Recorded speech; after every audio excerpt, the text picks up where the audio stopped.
Profesi aktuaris di Indonesia bisa digaji sampai 100 juta rupiah per bulan loh buat tingkat senior yang udah punya pengalaman. Bahkan kalau keterima kerja sebagai machine learning engineer di perusahaan kayak Apple, itu tuh gajinya lebih dari 250 juta rupiah per bulan loh. Dan sejauh ini orang yang gelutin bidang ini emang masih dikit banget. Jadi kalau kamu mau coba belajar dari sekarang, bidang profesi ini diprediksiin masih bakal rame banget sampai bertahun-tahun ke depan.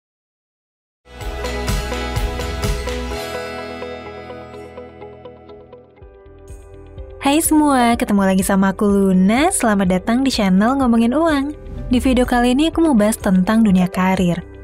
Buat kamu yang lagi galau gitu ya tentang pilihan karir, atau lagi kepikiran mau ganti bidang profesi kamu, video ini bakalan cocok banget buat kamu. Karena di video ini aku udah ngerangkum nih 4 profesi yang diprediksi bakalan booming banget dalam beberapa tahun ke depan. Dan menariknya saat ini orang yang ngegelutin bidang profesi ini masih belum banyak, tapi mereka bisa dapat penghasilan sampai ratusan juta rupiah per bulan. Wah, bidang profesi apaan tuh yang bisa dapat gaji ratusan juta per bulan? Kira-kira perusahaan kayak gimana sih yang berani bayar segitu? Terus kemampuan atau skill apa aja yang dibutuhin di bidang kerja ini? Nah, di video kali ini, aku bakalan jawab semua pertanyaan itu. Sekaligus mau sharing juga tentang beberapa riset yang nunjukin bidang profesi yang lagi krusial banget dibutuhin sama industri tenaga kerja saat ini. Semoga video ini bisa jadi referensi buat kamu ya yang mungkin kepikiran mau banting setir pindah bidang keahlian profesi. Atau mungkin buat kamu fresh graduate dan mahasiswa yang lagi nyari peluang bidang profesi yang prospeknya tuh bagus di masa depan. Bidang yang bakal aku bahas ini emang ngasih gaji yang luar biasa besar. Tapi nggak sembarang orang nih yang bisa atau berani masuk ke bidang ini. Butuh orang yang emang gigih banget buat belajar hal yang cukup sulit, dan tentu aja perlu ketekunan dan juga dedikasi buat mempelajarinya. Tapi kabar baiknya, bidang itu masih baru dan masih terbuka buat siapapun yang mau belajar mandiri, tanpa harus ada syarat akademik khusus kayak profesi dokter atau bidang lain.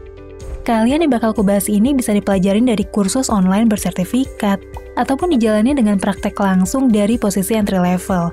Jadi nggak usah khawatir kalau kamu ngerasa bidang akademik kamu tuh menghambat karir kamu. Karena bidang kerja yang aku jelasin ini tetap bisa terbuka buat siapapun. Oke, setelah aku coba riset dari berbagai sumber, ini dia beberapa bidang pekerjaan yang menurutku punya prospek yang bagus banget di masa depan. Aku bahas dari yang pertama yaitu arsitek AI atau perancang kecerdasan buatan. Aku udah coba riset data dari situs profesi kayak ZipRecruiter, Glassdoor, dan juga Glints. Rata-rata gaji perancang AI atau arsitek kecerdasan buatan di Indonesia tuh bisa mencapai 9 juta rupiah per bulan, cuma dengan pengalaman 1-2 tahun doang. Sementara mereka yang punya pengalaman di atas 2 tahun, itu tuh bisa dapetin gaji mulai dari 12 juta sampai 40 juta rupiah per bulan. Dan kalau dapat kerjaan di luar negeri, dari data yang aku dapetin nih, perancang AI di Amerika, Cina, dan Singapura rata-rata gajinya bisa mencapai 150 juta per bulan. Gede banget ya range gajinya. Ternyata emang sejak tahun 2020 lalu, profesi arsitek AI ini jadi pekerjaan yang ngalamin peningkatan permintaan paling tinggi versi penelitian LinkedIn, situs networking profesional terbesar di dunia. Dan sejauh ini orang yang gelutin bidang ini emang masih dikit banget. Jadi kalau kamu mau coba belajar dari sekarang, bidang profesi ini diprediksiin masih bakal rame banget sampai bertahun-tahun ke depan. Tapi sebenarnya apa sih yang dikerjain sama seorang perancang AI? Sederhananya orang ini tuh bakalan ngerancang kecerdasan buatan dalam bentuk program, ngasih algoritma dan model pembelajaran ke dalam kecerdasan buatan tersebut, dan mengevaluasi kinerja atau dampak dari kecerdasan buatan yang diciptain sebelum dirilis ke masyarakat. Bentuknya bisa macam-macam ya, bisa berupa AI penjawab kayak ChatGPT, ada yang bentuknya bisa memproses hasil kerjaan kreatif kayak gambar dan ilustrasi secara instan, ada juga yang bisa ngubah format teks jadi audio atau sebaliknya. Perusahaan besar saat ini lagi berlomba-lomba buat ngembangin AI ciptaan mereka sendiri, dan pastinya ngebutuhin banyak banget perancang AI. Contohnya tuh kayak Google, Alibaba, Amazon, Meta, Microsoft, Baidu, Salesforce, dan lain-lain. Perusahaan-perusahaan ini pastinya bakalan ngerekrut banyak perancang dan juga pengembang AI. Nah, buat bisa ngisi profesi ini dibutuhin skill teknis buat ngoding bahasa pemrograman. Contohnya tuh kayak Python, Java, C++, dan juga MATLAB. Selain itu, arsitek AI juga perlu ngerti nih sama database kayak SQL database, dasar data science, algoritma machine learning, dan juga pemahaman natural language processing atau NLP. Nah ini nih alasan kenapa sih profesi arsitek AI itu gajinya bisa tinggi banget. Karena emang masih dikit banget orang yang bisa punya skill set atau kemampuan yang dibutuhin di bidang ini. Tapi sisi baiknya semua ilmu-ilmu teknis yang dibutuhin sebenarnya bisa dipelajarin secara mandiri. Lewat kursus dan pelatihan online yang serius dan juga bersertifikat. Karena di balik profesi yang gajinya selangit, tentu ada syarat ilmu yang tinggi juga dan butuh pengorbanan besar buat bisa ngeraih ilmu tersebut. Oke, beberapa pelatihan dan kursus online yang bisa kamu coba tuh ada dari Google Crash Course, Coursera, Udemy, Udacity, dan lain-lain. Selain gratis, ada juga pelatihan bersertifikasi yang bisa dipakai buat syarat siap kerja. Sekarang kita lanjut yuk ke profesi kedua, yaitu seorang aktuaris. Profesi aktuaris di Indonesia bisa digaji sampai 100 juta rupiah per bulan loh buat tingkat senior yang udah punya pengalaman. Kalau di sisi pemula bisa dapetin 7-10 jutaan sebagai asisten aktuaris atau asisten risk analis yang belum punya sertifikasi aktuaris. Atau bisa juga lagi ngikutin pelatihan aktuaris. Kalau data dari Glassdoor di luar negeri contohnya di Singapura, gaji seorang aktuaris tuh bisa sampai 200 juta rupiah sebulan. Wah, gede banget ya gajinya. Tapi sebetulnya aktuaris ini kerjaannya ngapain sih? Aktuaris itu adalah seorang profesional yang analisis, ngukur, dan juga nyiapin jalan keluar dari banyak risiko keuangan di sebuah perusahaan. Jadi bisa dibilang mereka adalah analis risiko yang harus dimiliki hampir semua perusahaan. Seorang aktuaris perlu menganalisis risiko keuangan perusahaan sebelum mereka tuh ngelakuin keputusan bisnis yang besar. Dari beberapa sumber yang aku dapetin nih, jumlah aktuaris di Indonesia itu masih dikit banget. Bahkan cuma ada beberapa ratus orang doang. Padahal di Indonesia dengan banyaknya perusahaan, dibutuhin lebih dari 5.000 orang aktuaris. Nah, buat bisa jadi seorang aktuaris bisa dimulai dari jurusan kuliah matematika, statistika, keuangan, dan juga jurusan ekonomi terkait lain.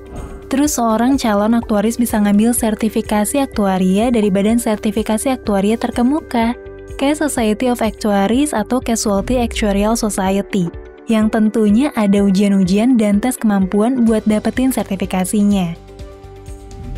Sekarang kita bahas bidang kerjaan selanjutnya yuk yang lagi hot banget, yaitu seorang machine learning engineer.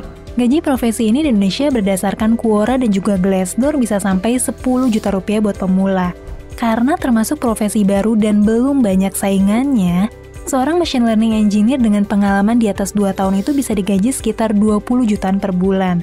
Data gaji ini aku dapetin dari Glassdoor yang didasarin sama gaji para machine learning engineer di perusahaan kayak Telkomsel, BRI, dan juga Nomura Research. Kalau di luar negeri, bahkan gajinya tuh bisa berlipat-lipat. Data yang aku dapetin dari Glassdoor ngasih rentang gaji rata-rata di angka 165 juta rupiah per bulan buat profesi ini. Bahkan kalau keterima kerja sebagai machine learning engineer di perusahaan kayak Apple, itu tuh gajinya lebih dari 250 juta rupiah per bulan loh. Berdasarkan data dari LinkedIn, teknisi machine learning ini jadi kerjaan yang lagi naik daun di tahun lalu di negara Amerika setelah arsitek AI. Nih coba deh kamu lihat lowongan kerja di bidang ini tuh terus-terusan ngalamin peningkatan yang signifikan. Nah bidang kerjaan ini masih mirip-mirip ya sama arsitek AI yang aku bahas sebelumnya, tapi bedanya seorang teknisi machine learning nggak ngebangun program AI, tapi mereka yang bertugas buat ngasih ribuan bahkan jutaan data, algoritma dan juga model-model pembelajaran ke dalam sebuah program AI.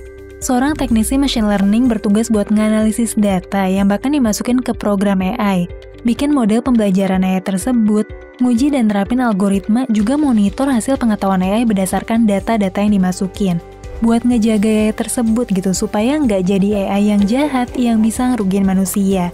Sebenarnya tugas teknisi machine learning ini adalah ngajarin program AI tentang berbagai macam informasi sampai AI itu jadi makin cerdas setiap hari. Skill yang dibutuhin seorang machine learning engineer emang cukup banyak ya. Yang pertama tuh harus ngerti dan juga paham kerangka kerja machine learning kayak PyTorch atau TensorFlow, ngerti sistem cloud computing, dan juga jago matematika, kalkulus, sama statistika data.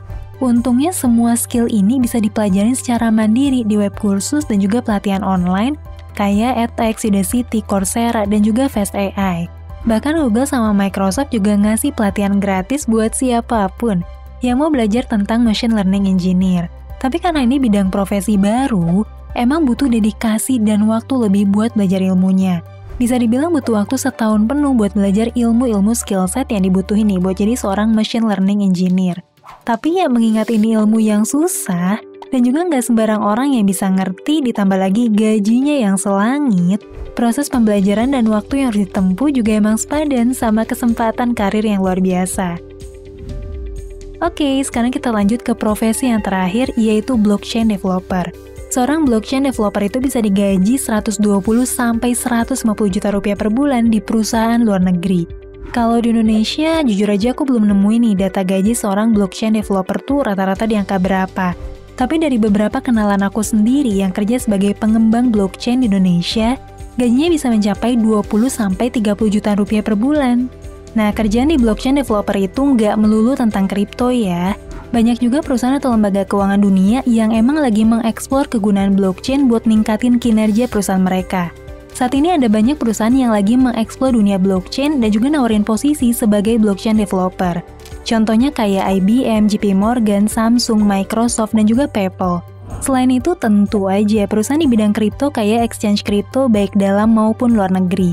Karena seorang blockchain developer ini bisa nanjak ke banyak posisi ya, bisa jadi developer protokol DeFi, developer jaringan blockchain di dalam exchange, developer blockchain buat kebutuhan internal lembaga keuangan, developer aplikasi Web3, dan masih banyak lagi. Bidang profesi ini tentu aja butuh orang yang bisa ngoding. Tapi ada satu bahasa pemrograman khusus di dunia blockchain namanya Solidity yang paling sering dipakai dalam mekanisme smart contract. Selain itu kadang dibutuhin juga kemampuan di Golang language, Rust, dan juga Node.js. Tapi tenang aja, Solidity ini ngasih dokumen lengkap buat pelajarin bahasa pemrograman mereka. Ini udah wajib banget ya buat dunia blockchain yang segala sesuatunya serba terdesentralisasi dan juga open source. Ditambah lagi semua modul pembelajaran dari Solidity ini gratis dan bisa diakses sama siapapun. Selain itu ada juga pelatihan bersertifikasi internasional dari Blockchain Council sama beberapa kelas pengembang Solidity dan juga Ethereum di Udemy. Tapi kalau ini sih emang berbayar ya, karena masih jarang dan dibutuhin banget di Indonesia, ada banyak banget lowongan profesi blockchain developer yang dibuka. Oke, itu tadi beberapa tips karir dan juga bidang profesi yang lagi banyak dibutuhin sama perusahaan. Digaji tinggi, minim persaingan, dan sebagian besar tuh bisa dipelajarin secara terbuka. Nah, gimana? Kamu tertarik nggak berkarir di profesi yang udah aku sebutin sebelumnya? Sebenarnya kalau kamu lagi dalam proses nyari kerja atau butuh pelatihan tersertifikasi buat ngembangin karir atau bisnis kamu, kelas-kelas kursus dari program Kartu Prakerja bakalan berguna banget buat bantu kamu. Salah satu platform yang nyediain banyak banget kelas Kartu Prakerja adalah Bukalapak. Kelasnya banyak banget. Mulai dari yang masih dasar sampai kelas buat jadi profesional, dari kelas buat ngembangin soft skill sampai hard skill. Semuanya lengkap. Kamu juga bisa pilih buat ikut pelatihannya secara online atau offline di tempat yang dekat sama domisili kamu. Nah, buat ikut pelatihannya, kamu tinggal daftar aja Kartu Prakerja di Bukalapak. Pilih kelas yang mau kamu ikutin dan bayar deh pakai nomor kartu prakerja kamu. Kode vouchernya bakal dikirim ke email nggak lama setelah itu ya.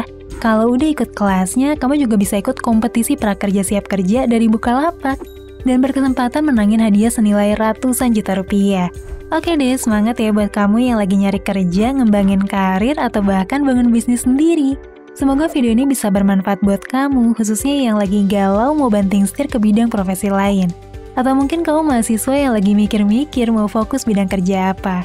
Kalau kamu sendiri kepikiran bidang profesi lain gak yang belum aku bahas? Ceritain dong di kolom komentar.